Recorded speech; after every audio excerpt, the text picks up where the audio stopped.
Okay, welcome everyone to Green Drinks. My name is Ginevra. I am the program coordinator at Sustainable Woodstock. We're based in Woodstock, cover the Upper Valley, and we are hosting this event tonight. I'm trying to admit you all while I talk.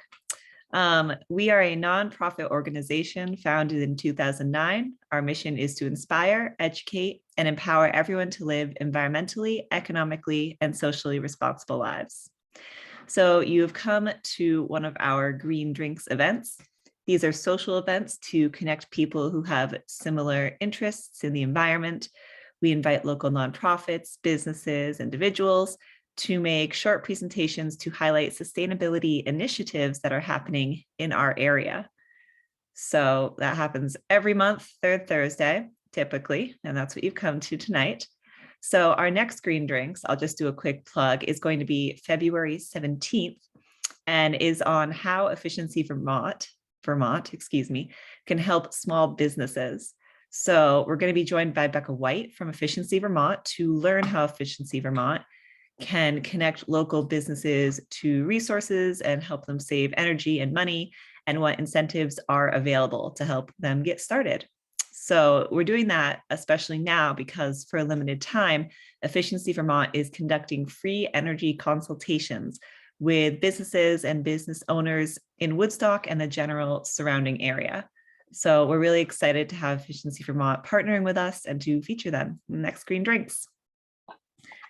Great. So before we get started, I just will quickly run through the agenda and how the meeting will operate. We are recording right now, which is great. So I will be able to send out this recording to everyone after the fact, anyone who's registered. I'll put it up on our YouTube. You should be muted currently. Let's check that. Yes, it looks like you are. So as we go along, if you have questions for Ham, please just pop those in the chat on Zoom. If you run your cursor over the Zoom window, you will see at the bottom a little chat bubble should come up. If it doesn't, click on the more ... button and you'll see a chat option. So you should be able to get the chat box going there and you can enter your questions as we go. The last half hour or so, we're gonna reserve 4 questions. So that should be exciting. I always learn a lot. I think that's pretty much it. I'll follow up with a recording and contact info, like I said. So I will then go ahead and introduce you, Ham. So today we're going to hear from Ham Gillett, and he gave me a lovely bio here. Ham has had his hands in solid waste, recycling, and composting for the past 30 years. He helped start Woodstock, Vermont, Recycling and Refuse, educating the public during a new townwide recycling mandate, running the office, selling compost, and occasionally driving a trash route. For DSM Environmental Services, he performed some disgusting trash sorts from DC to Dayton to the South Bronx. He was also the office manager. Ham has held his current position for the past 6 years, working with residents, businesses, and schools to understand and comply with Vermont Act 148, the Universal Recycling Law. He is a certified master composter and a founding member of PUTRID, Putrid, People Uncovering Trash Rotting in Dumpsters. All right, I think that is everything from me. So you're all set, Ham. Feel free, take it away. Hi, everybody. Thanks for coming. As you can see, it is still Christmas in Windsor, and I'm told that you're supposed to have an interesting background, so I thought it's better than a white curtain. Gosh, you have a lot of people on here. Ginevra, this goes till 6:30, is that right? We're here all night. No, yeah, it goes 5:30 to 6:30. All right. Ideally. So, yeah. So I much prefer to take questions than to, well, I like to talk, but this is primarily, for me, it's a way to hear your questions and your frustrations.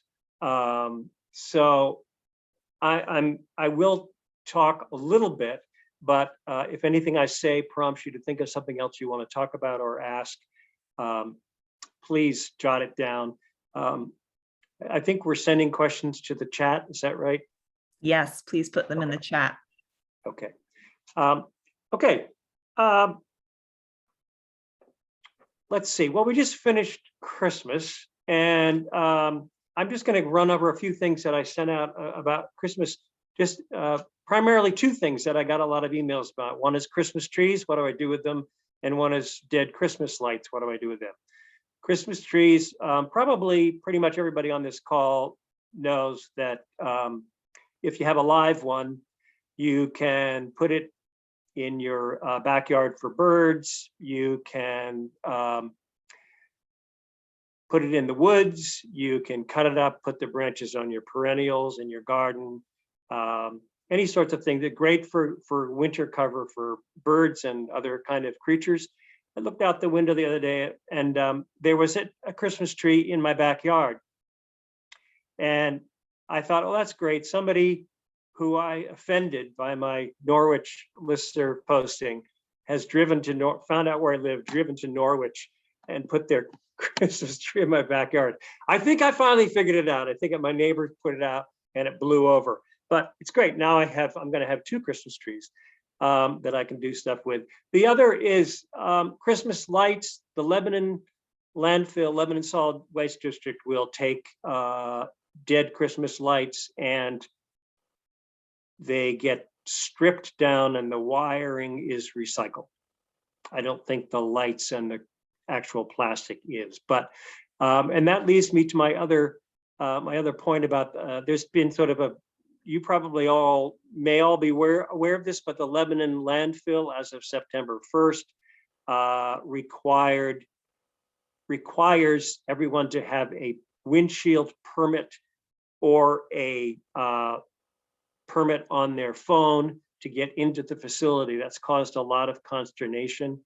When they actually started counting the people who weren't from Lebanon or weren't supposed to be using the landfill, they were kind of shocked. So if you want to use Lebanon and you need to use Lebanon and you haven't got a sticker, you go to their website, which I sent to Ginevra, so that'll show up at the end, but it's basically if you Google Lebanon transfer station or Lebanon landfill, you'll get what you need and you'll get a permit.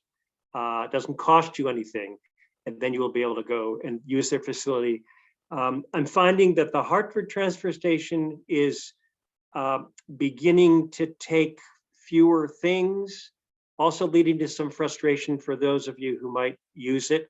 They do not and have not taken any construction debris for the last 2 years, and Lebanon does. So that's something good to know if you're in the contracting business or even if you're doing a do-it-yourself job. Okay, another question that I get a lot of times is, what is recyclable, or what do I do with this number 2 something or other?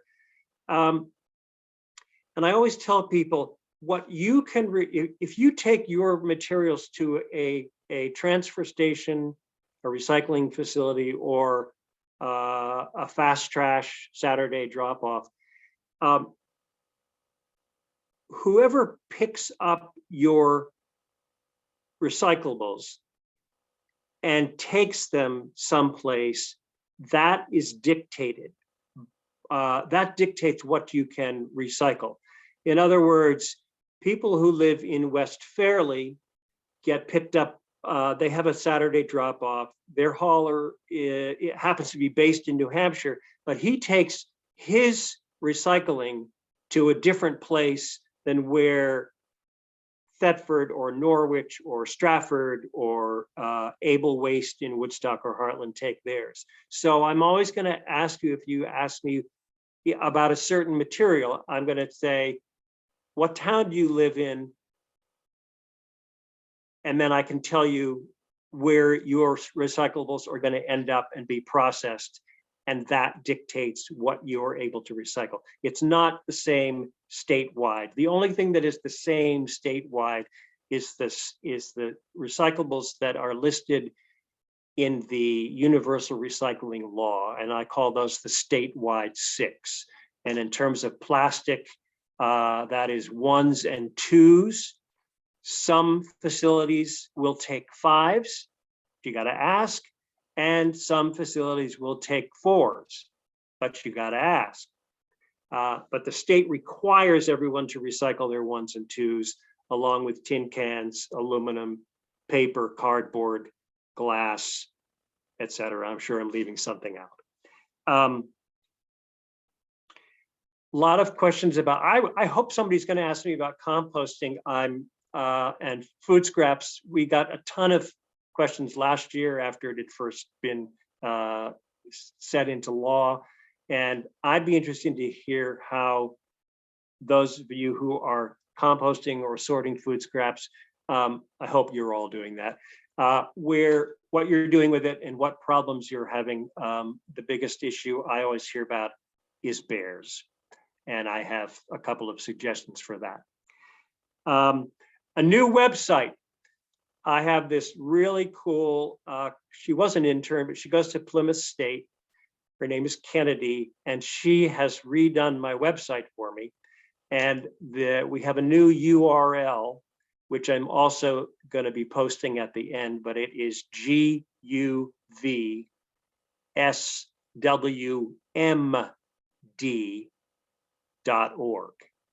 There used to be no M in there, but now there is. So guvswmd.org.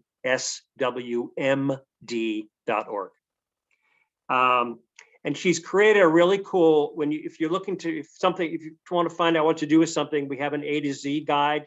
And Kennedy created this thing where you just, think you just type in like the first couple letters of the item and boom, it'll come up on the list. You used to have to scroll down alphabetically. So pretty pleased about that. Hazardous waste collection events. We have actually scheduled them for 2022. The first one is they're both, hopefully, fingers crossed, going to be at the Hartford Transfer Station. The first is going to be on Saturday, July 9th from, oh gosh, I don't know, 9 to 1. And the second one is going to be on Tuesday, September 13th, also at Hartford, from, I think it's 1:30 to 5:30. We have to run them for 4 hours, but I will be posting that long before the events happen. So just want to let you know about that. There's also one for those of you who live in Vermont or West Fairleigh. You are invited to use the hazardous waste event at the Bradford Town Garage, because you are so far north in our district. And I don't have a date for them yet, but you'll hear about it. Talking about hazardous waste, we've been getting all sorts of warnings from our contractors who run these events, saying that the cost is going to go up a minimum of 15%. We are now paying this past year for a 4-hour event. We paid $29,000 for one and $32,000 for the other. Just to set up costs close to $10,000 just for the crew to come and set up. And that doesn't include disposal of any of these things. And they pick up all the stuff in Hartford, and then they ship it all over the country to whoever will take a certain material. So some goes to North Carolina, some goes to Ohio. I had a acquaintance from South Stratford who called me last year, and he had found a vial of his father's liquid mercury, and $500 because it has to go in a 55-gallon drum. If that's the only thing that goes in there, it has to be packed. So I tell you this because, and again, I think that a lot of you on this call are probably already very environmentally aware, sustainably aware, but I tell you this because every time you go into a hardware store or a feed supply store, I'm going to say hardware store, and you reach for that bottle, that can of wasp spray, or you want to get rid of the grubs in your lawn, and you buy weed killer or herbicides or pesticides. That's all stuff that ends up, when you don't use it, it ends up being brought to one of these collections, and the costs are astronomical, and they're only going to keep going higher and higher, and the state has less and less money to reimburse us. So this is statewide. It was just a meeting today with all the solid waste district managers about what are we going to do, how are we going to pay for these events. So I ask you, plead with you, please consider alternative materials for your yard and your home, and spread that word to your friends and neighbors. Batteries and bulbs. People can ask me about that. I'm not going to go on about that, but if you have questions, I'm happy to answer them. Electronics, I'm happy to answer those questions. I do want to say something about regarding electronics. What is, according to the state, what is a covered electronic versus what is a non-covered electronic?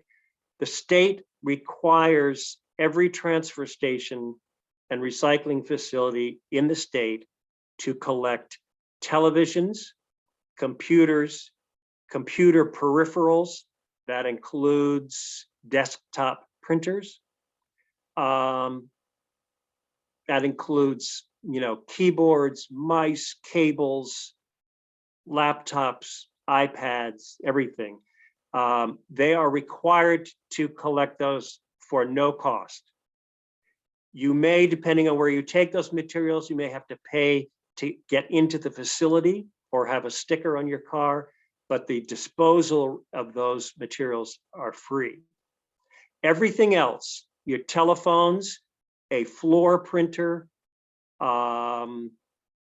fax machines, those sort of things, those are considered non-covered by the state, and you may or may not be asked to pay something to dispose of those. Now, if you take them to Hartford, for instance, they will take all your electronics, but they may charge you for any non-covered item.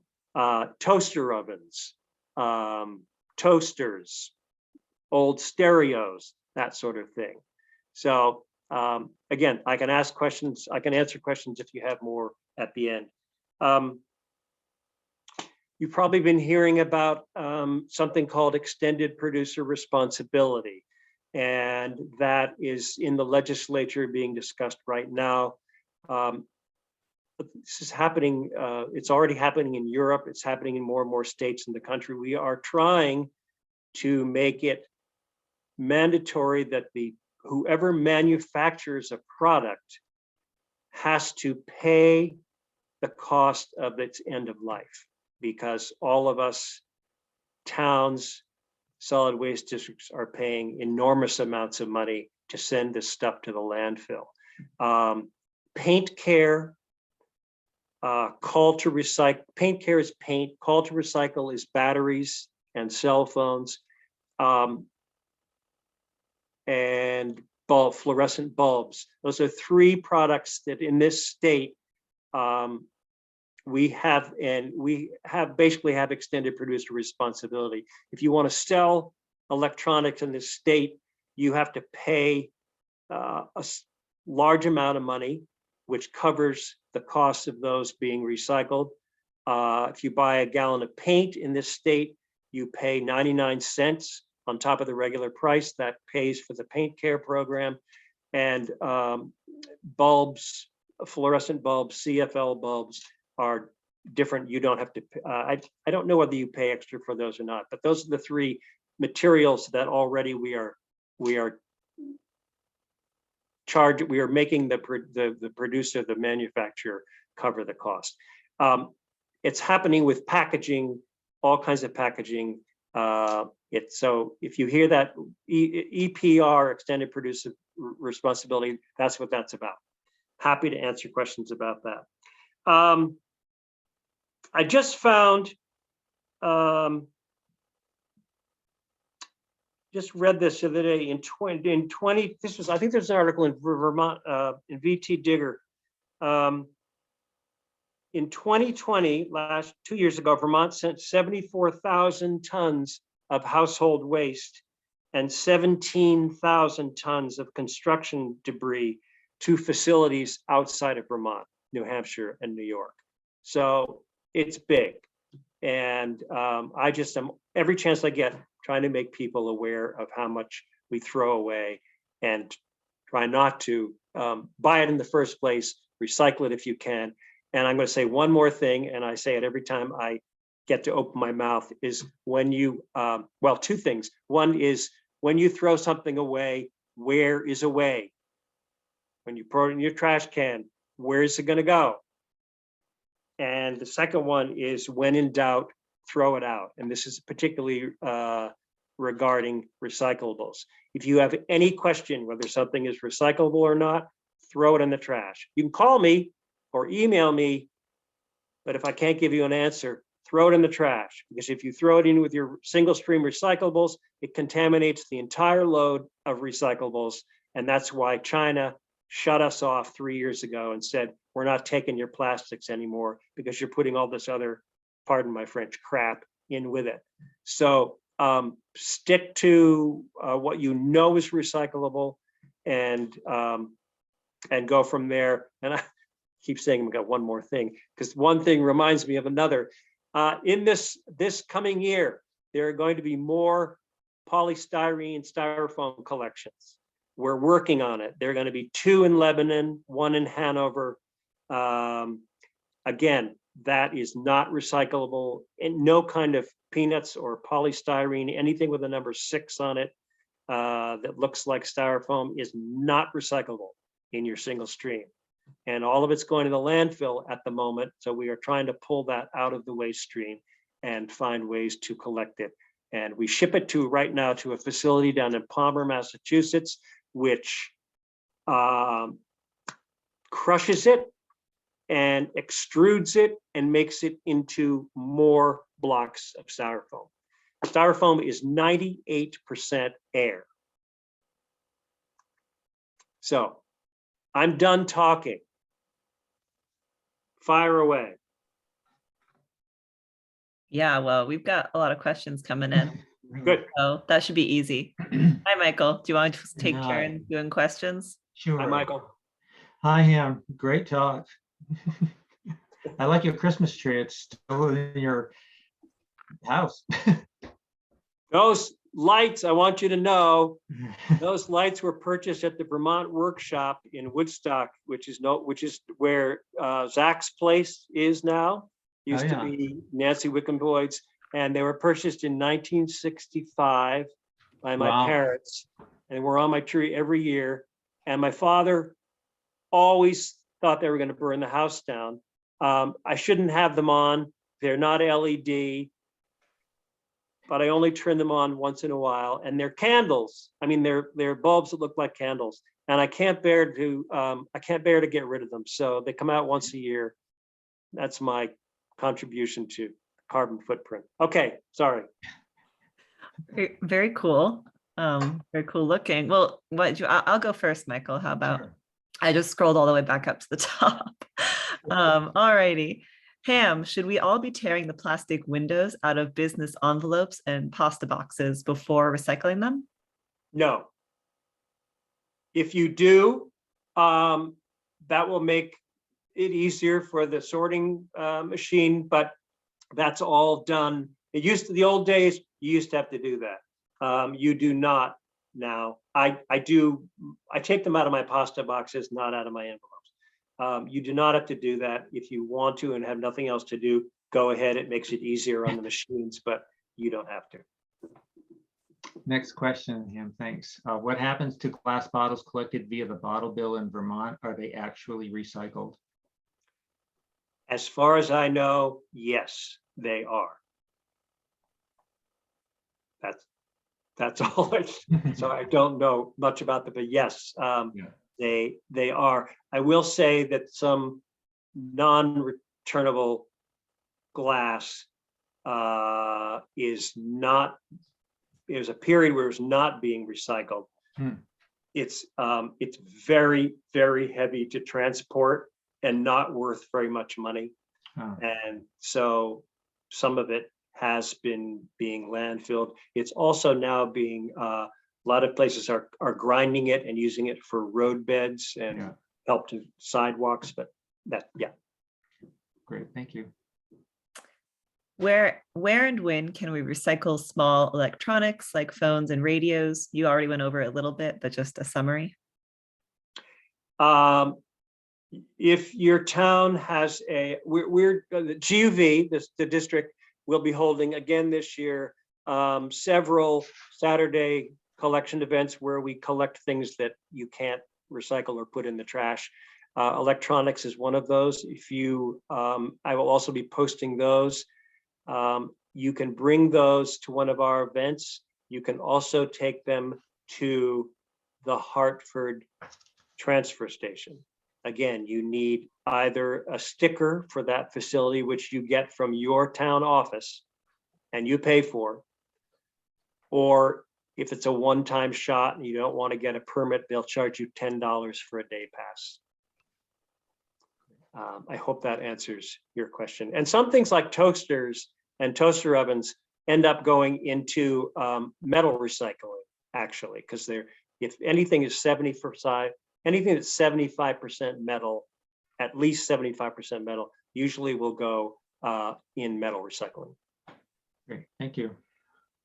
And I'll mention that Sustainable Woodstock does an electronics recycling day in mid-October. It'll be probably the third Saturday. Still needs to be confirmed the exact date, but we will put lots of publicity out about that, and we work with Ham on that event. So just keep an eye out for that. So next question, Ham, is are the cardboard containers that cream, i.e. half and half, etc., come in recyclable? No, they're not. They used to be coated in plastic, in wax. They're now all those things: juice, cream, eggnog. Those are all coated in plastic, and they're not recyclable, as far as I know. I've been recently on Casella's website, and I do not believe that they are recyclable. Thank you. A composting question. What should you use for brown in the winter?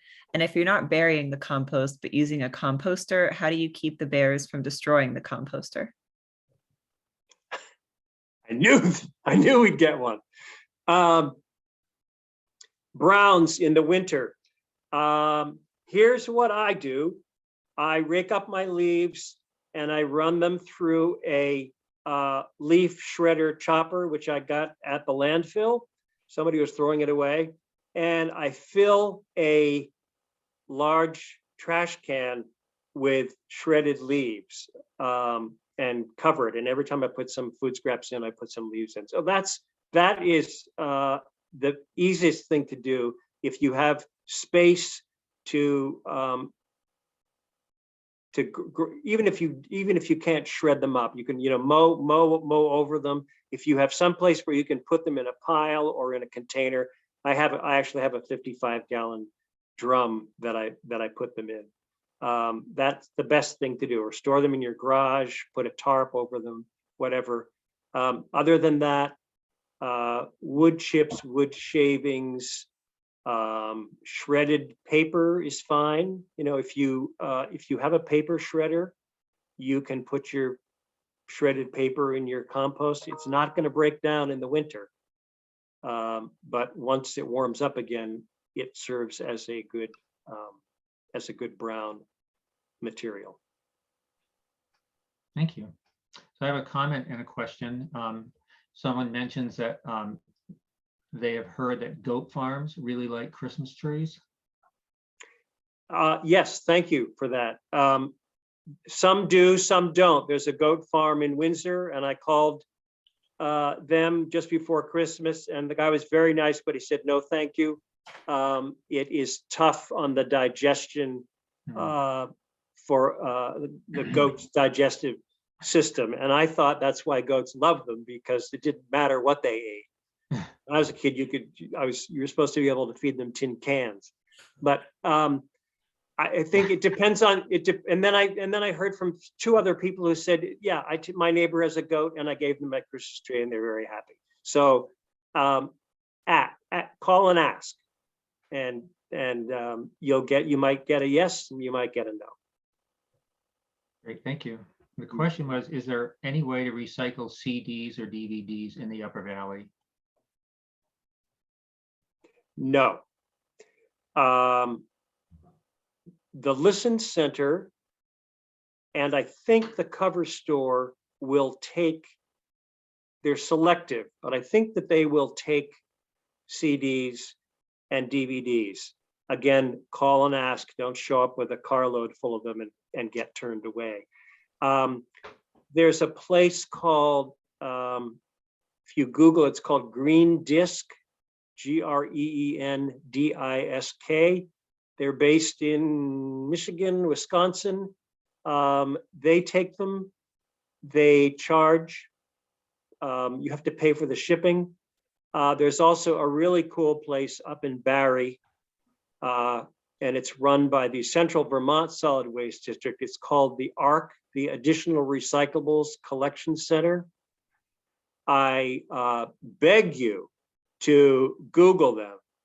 They take all sorts of things that we can't recycle. I just drove up. I have friends who live near in Middlesex, and I was driving up to see them, and I stopped at the ARC and I took 75 VHS tapes that I'd collected from friends, and they're all being recycled in the cases.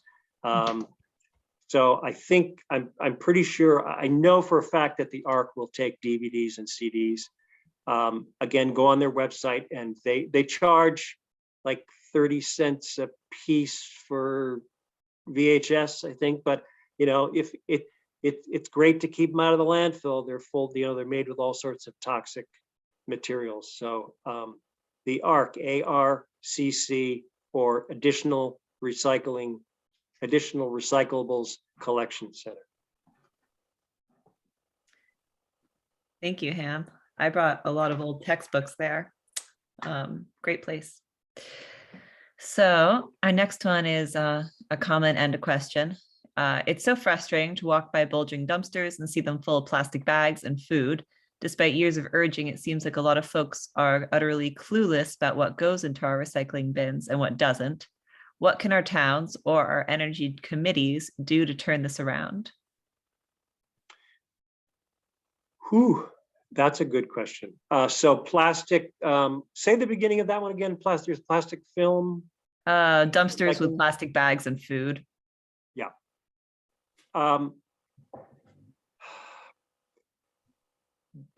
That's a really tough one. Before the law passed, one of my colleagues and my jobs were to travel all over and talk to every restaurant and every food generator and make sure that they were online doing it. There are always going to be a number of people who don't do it for whatever reason. There are people who are can't do it, physically can't do it.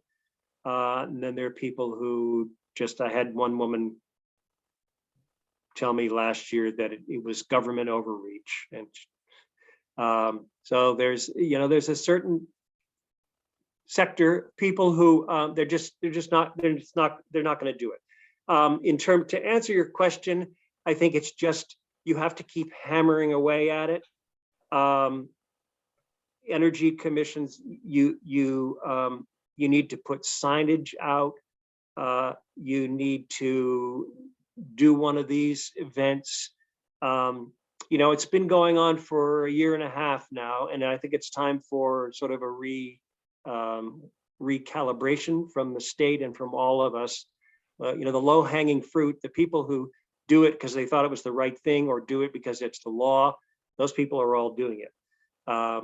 And we just need to sort of not literally knock on people's doors, but you have to keep at it. And if you see it and you feel comfortable saying it to somebody in a non-judgmental, non-confrontational way, just say, hey, did you know about the law? Or I'm curious why you're, why you're not doing it, and be open for any answer that you may get. That's not a great answer, but I think we need more help from the state.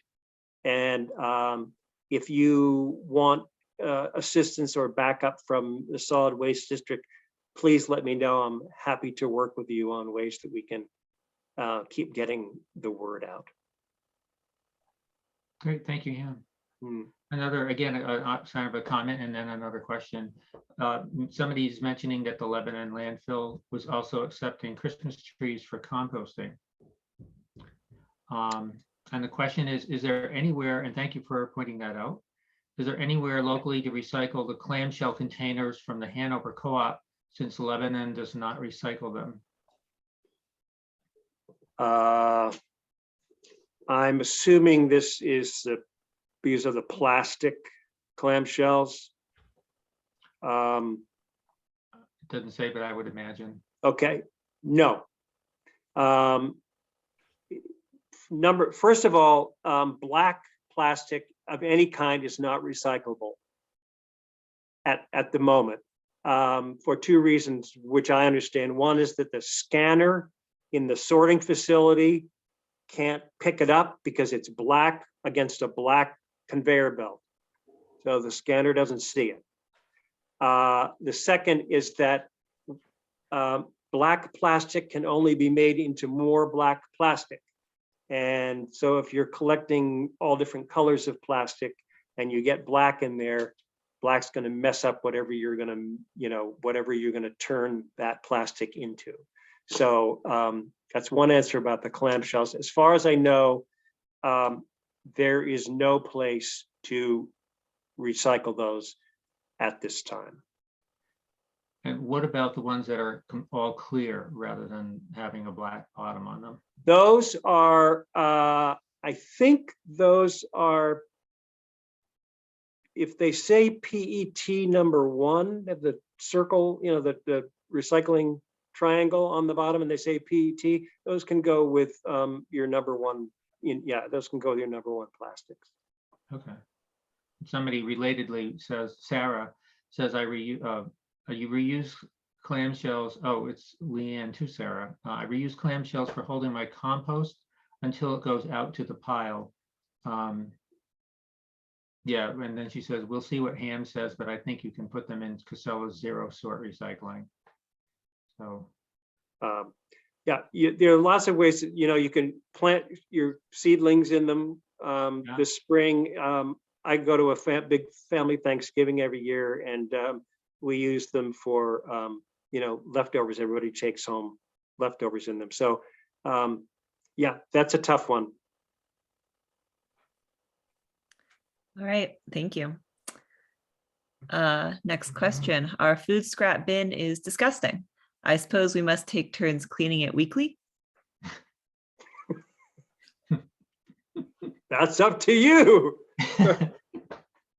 Weekly, daily, depends on how many people are in the household. Yes. Yeah, I'm assuming this is the food scrap pail that's going out to the compost. I would assume so. Yeah, they get disgusting, particularly in the summer. If you put coffee grounds on top, if you drink coffee, put your coffee grounds on top of it. Or I know a couple of people who use, have a little bucket of sawdust under their sink, and they just take a handful and sprinkle it on the top. That helps, because that's all what's happening in your bucket in your kitchen. It is starting to anaerobically digest, and it stinks because it's breaking down. But you need to get it out of your house, obviously, and into your compost pile, where you're going to put some brown carbon materials in with it, and that's going to make the microbes happy. So, Han, thank you. The next question's from Philip, Sustainable Lebanon. Asks, he says, Lebanon accepts limited plastic, I've been taking other plastic to the zero sort bins at the White River Junction Co-op, but I wonder if that's a good idea. Don't know where it's going. Any other suggestions? Landfill? My guess is that if Lebanon isn't taking them, that they're probably not recyclable in this area. And I would not take them to the White River Co-op unless you're absolutely sure that what you're putting in there is recyclable. Otherwise, you're just driving it to the co-op and contaminating their recyclables. So that's happy to talk about that one more if you want to email me or call me. That's my guess. Thank you. Great, thank you. Can you throw meat and bones in the garbage? By garbage, I'm assuming they mean the trash. I assume. Yes, yes. The initial law was that you had to recycle your food scraps, your meat scraps and bones. The state quickly got a lot of pushback about that. So if you were backyard composting, your composter will never get hot enough to break down the pathogens in meat and bones. It also, I'm just reminded as I'm talking that somebody asked a question about bears. Ginevra, remind me to go back. Yeah, if you're composting in the backyard, you can't put your meat scraps and bones. If you're taking your food scraps to a transfer station like in Norwich or Thetford, or I don't think Stratford. No, I take that back. Norwich only. Casella picks up the food scraps at the Norwich transfer station, and they're going to a commercial composting facility with a huge giant windrow, steaming windrows. You can put your meat scraps and bones if where you're taking them, dropping them off, they're being taken to a commercial facility. Thetford's goes to a farmer. Farmer doesn't want that. Stratford, I think, also. So yes, you may put your meat scraps and your bones in your trash. And I'll bring you back to bears actually, because the next question is also related to that. I'll just read it, Michael. This person's agreeing about the food scrap issue. I live in a New Hampshire village, would like to compost food scraps, but I have an ongoing serious problem annually with skunks in my backyard where I would compost. Even if I used a plastic composting tumbler, wouldn't recycling my food scraps outdoors be more likely to draw additional skunks or other critters? So we have skunks and bears. Lucky you. Oh my. Yeah. So first of all, my composting guru, Kat Buxton, says if you do it well, it doesn't smell. So black bears can smell black oil sunflower seed from a mile away. Once they smell that in your yard, in your bird feeder, they know where to find food. They may not initially be headed to your composter, but if they come for the bird seed and sniff around and see that you've got another food source, there you go. You should never look, if you're backyard composting, you should never look in your pile and see, you should never be able to see any food. You should always cover it with brown material when you throw stuff in there, or dig dig down and make a sort of a nest and pull the brown stuff away, and then put your food scraps in and cover them back up. And that will help with the smaller critters, the skunks and such. Bears are a huge problem. I've heard people put ammonia on a rag, pour that on their composter. Excuse me, some people will put a strand of electric fence, solar powered one string of electric fence around their composter and or their beehives. You bait the wire with a little peanut butter, and the bear will go for it and get zapped. Won't get hurt, but it'll get zapped and it won't come back. Do not, if it's at all possible, do not just have a pile of food scraps in the woods. That's inviting wild animals to make a connection between you, humans, and food. You're also feeding them things that they wouldn't naturally eat. And it's a bad situation all around. I'm sure there are those of you on the call who are doing that, throwing stuff in the woods. I'm probably not going to stop you, but it's not a great idea. Thank you. So the next, there's a couple of related questions, comments here. Somebody says that Casella does take clean clamshells. Okay. And the question is, what about plastic film bags that are used for padding packages? And somebody says you can take them to the UPS store and they'll reuse them. And someone else says it no longer. Oh, okay. No, that's a different one. The Hanover True Value loves clean packing peanuts. I don't know of any other shipping place that will take them. I save mine and take them to a friend who is a large maple syrup producer in South Woodstock. And if you know somebody who's shipping syrup, they also usually love peanuts as long as they're clean. In terms of the, as far as Casella and the clamshells, that's great. If that's the case, I would go on their website and they have a list of everything they take and things that they don't take. Check that out. That's the source. Most of your recyclables that you put out are going to end up at the Materials Recovery Facility in Rutland, or the MRF, and that's owned and run by Casella. So that's their final destination. I'd be happy to talk about that more too if somebody wants to email me or call me. Michael, what was the other part of that question? They were clamshells. Yeah, the question was, what about no longer usable plastic bags? Who takes them and where do they go and what do they become? Okay. Please do not put them in your single stream recycling. They clog up the machinery in the material recovery facility and they have to stop the machines and pull them out.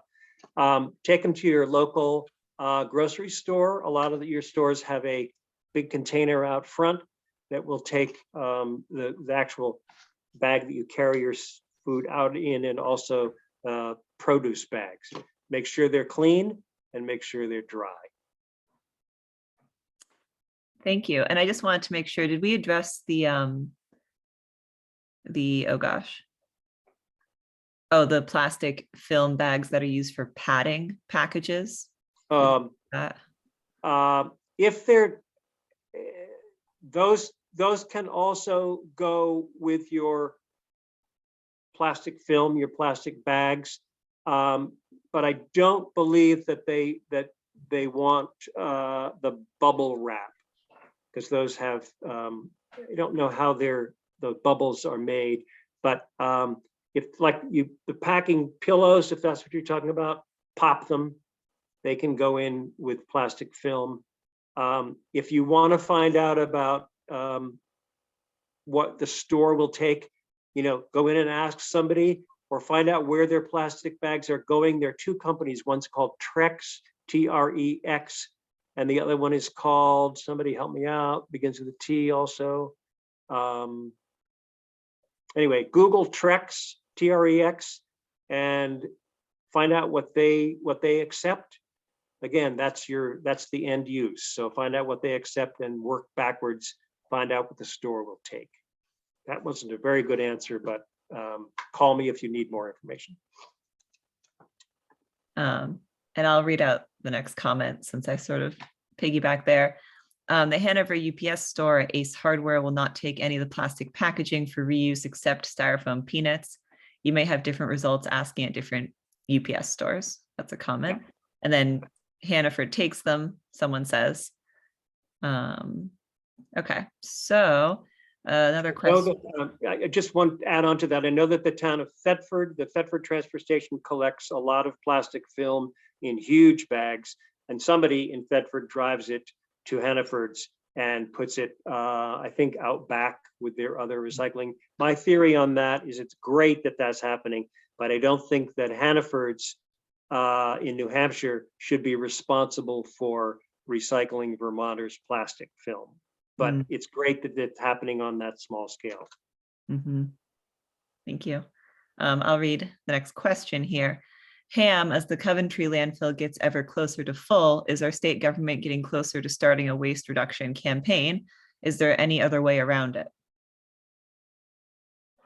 That sounds like it was from Diane Folds. She's shaking her head. No, you sent me that article, Diane.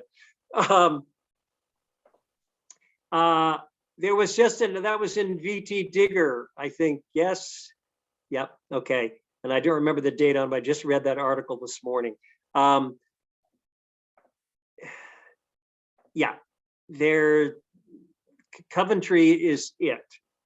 And they can only expand one more time, build cells one more time. Supposedly the Lebanon landfill has room for, don't quote me on this, 30 more years. It's a huge problem. And yes, the state of Vermont is doing a lot. They could do more, but everything we do in terms of finding one more thing that can be recyclable and doesn't have to go in the landfill. Food scraps is a big one. You know, every time you throw your food scraps in your trash, it's going to the landfill. Doesn't need to. Space you're using up in the landfill. Same with styrofoam. So yes, the state is working on it. Everybody's very aware of it. It costs millions of dollars to build a new landfill, and obviously nobody wants one in their backyard. So I think at some point we're going to, in the not too distant future, we're going to be having to ship our trash out of state. And so New York or New Jersey or Utah or whatever, or Ohio, is going to end up with our trash because we're producing so much of it. Thank you. And one more sort of observation on the plastic film. It says, and the plastic film air pillow from packaging also can go the same place as plastic film bags. The next question is, I still save dead alkaline batteries, even though Lebanon says I can put them in the landfill.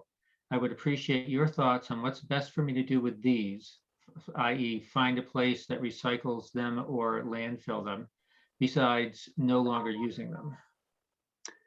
Wow. There is no battery, there's no ban on throwing batteries in the trash in New Hampshire. So if you live in New Hampshire and you want to recycle your batteries, you can take them to, I think, Home Depot, possibly Staples, possibly Best Buy. Again, if you're there, ask them. But in Vermont, we need to keep all of our batteries out of the landfill. It's not mandated, but we have a way to recycle all batteries. And you can take your batteries to, if you're, a lot of transfer stations collect them, and Hartford takes them. Even Able Waste, who runs Fast Trash in Bridgewater and Heartland, will take batteries. I know because I collect them in 5-gallon buckets and sort through them and ship them. The company is called Call to Recycle, another really cool company. If you want to check and see, they have a locator on their website. You put in your zip code, and it'll show you where the closest place is. But alkaline batteries, absolutely do not throw them in the landfill. New Hampshire is so backward in that regard, and recycle them. Great, thank you.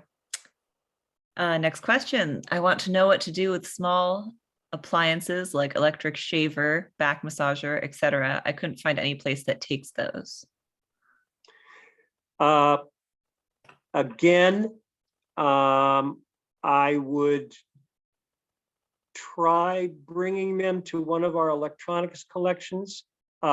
You can also, if you want to find a definitive answer, the company that picks up all of our electronics at these collections is called Good Point Recycling.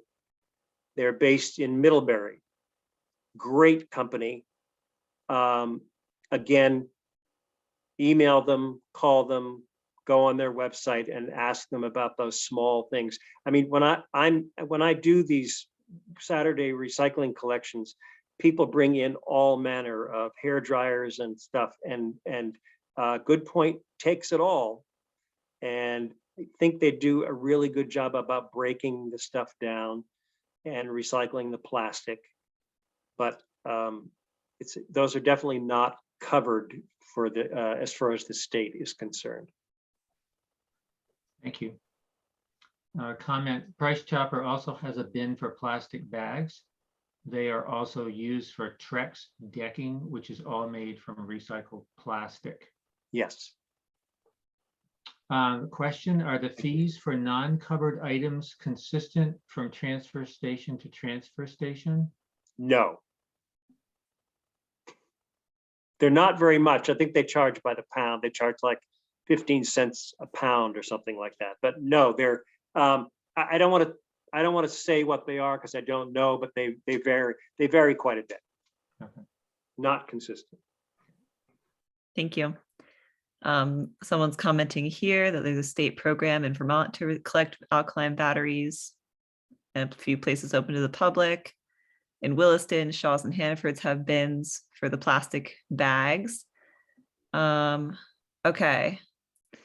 Maple syrup tapping lines and taps. I've seen a once a year collection, but can't remember where and when. Does anyone know about this? I do. Michael does. Yeah. Michael, you were there. So far, there is one. It is in South Woodstock at the fire station, the first Saturday in May.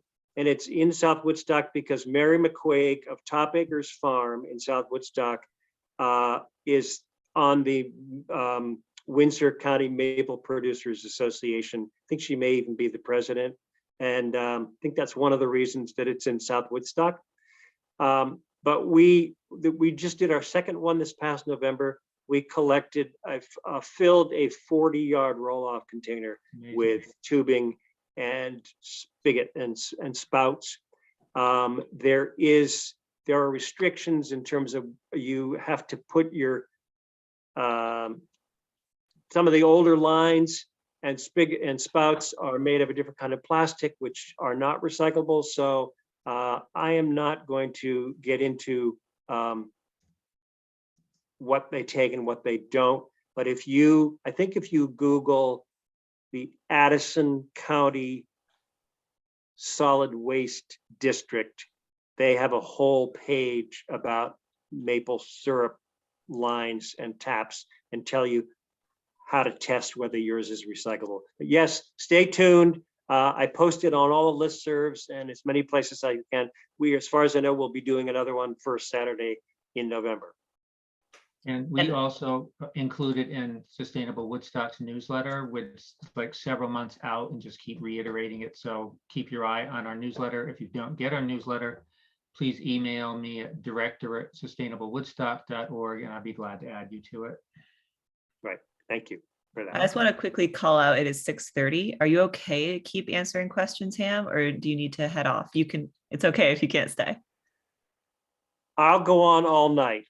Oh, yay. Okay. I don't know whose turn it is, Michael, but the next question is one that I actually posted, so I'll read it. Darn Tough mailed me socks in a black plastic bag, and on the bag it said it was backyard compostable. Should I trust it? Do you know? No. Well, that's terrible of me to say. Try it. Try one and see if it composts, and if it doesn't, call them and tell them. But it sounds to me like if it's compostable plastic, it might compost in a commercial facility, but not in backyard. But I don't want to say that they're, I don't want to say that that's a that it's false advertising, because it might work. It might work. Maybe I'll try it. Okay. Yeah, Thank you. try it. So Sandy mentions that the South Woodstock Firehouse had the maple syrup tubing recycling November 6th this past year. She just wanted to mention that. Yep. And it does cost. It is there is a fee per I think it's by weight. Just so you know, it's not free, but it's pretty darn reasonable. Okay. So the next question, it says HW sustainable is EPR ? AL. So can you stress how polluting plastic the making and the plastic containers are, even if they are recycled? Not really sure what certain kind of. Is that a certain kind of plastic? How sustainable is EPR and ? AL? So can you stress how polluting plastic the making and the plastic containers are, even if they're recycled? Sounds like the pollution of the Yeah, plastic making process itself. yeah, maybe that's what the question's getting at. Yeah, if that's the case, yes, the whole plastics from start to finish are, their plastics are made of petroleum. So the extraction of petroleum, the processing facility. I'm sure there are, scrubbers and all the rest, but it's all along the line. It's not a great thing. It's absolutely essential to our lives, and you've all seen pictures of plastic ending up in the water and wrapped around turtles' heads and the rest of it. So I would say it's a nasty but unfortunate but absolutely necessary material in our lives. Not a very good answer. If you want more clarification, email me or call me. Thank you. How do we handle glass bottles that have small plastic pourable inserts that are almost impossible to remove, like soy bottles, I guess soy sauce bottles? If you can't get them out, I would just put them in your recycling. They're going to get crushed and the plastic will undoubtedly be removed. Next question is, do we need to buy our dairy products in glass? No? Yes? If you want to avoid using non-recyclable container, buying it in a non-recyclable container, yeah, it's a great idea. It's more expensive. Judy Lowell is raising her hand. Oh, you're waving. Okay, sorry, I thought you had something you wanted to say. Yeah, glass is preferable, even for storing food as opposed to putting it in plastic. It's more expensive. If you buy your McNamara milk, you do get a deposit back on your bottle. But yeah, a simple answer is yes. If you can buy your liquids in glass, do it. Thank you. I'm skipping over comments, just given time. I'm going to questions. As far as I could tell, ARC in Barrie does not allow people outside of their district to bring stuff. That is not true. I've called and asked them several times about that, and there may be a restriction on that due to COVID or lack of help, but I was just up there before Christmas, and they said I talked to the manager of the facility. He said, absolutely. Call them, before you drive up there with a load of stuff, call them or email them and just double check.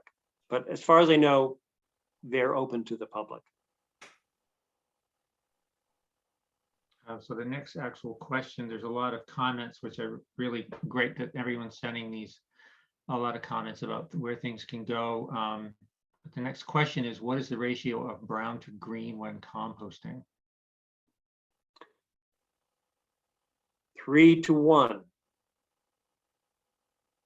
One bucket of food scraps, 3 buckets of brown, of carbon. Great, thank you. This question is, what about paper labels that are on clean and dry plastic bags?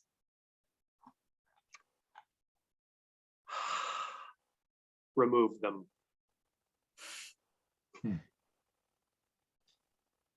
Next one is, so where should bubble wrap go? To the moon. No. I think they already did Reuse that. it. You know, a lot of people, I'm on every listserv for every GUV town, and I scan the listservs every day to see if I see the word recycling or whatever. Listservs are terrific places to move stuff along, and all the time I see people who either want packing material or want to get rid of packing material. So try that. Other than that, check out the Trex website and see if they take it, and then try taking it to Hanover's or your grocery store and asking somebody like the manager if they will accept that stuff. And someone's calling out that Tip Top Pottery apparently took bubble wrap and newspaper in packing material that Excellent. they had. So that's an idea. Pottery places Excellent. probably need it. Thank you for that tip. Am I missing any other questions, Michael? I'm just looking.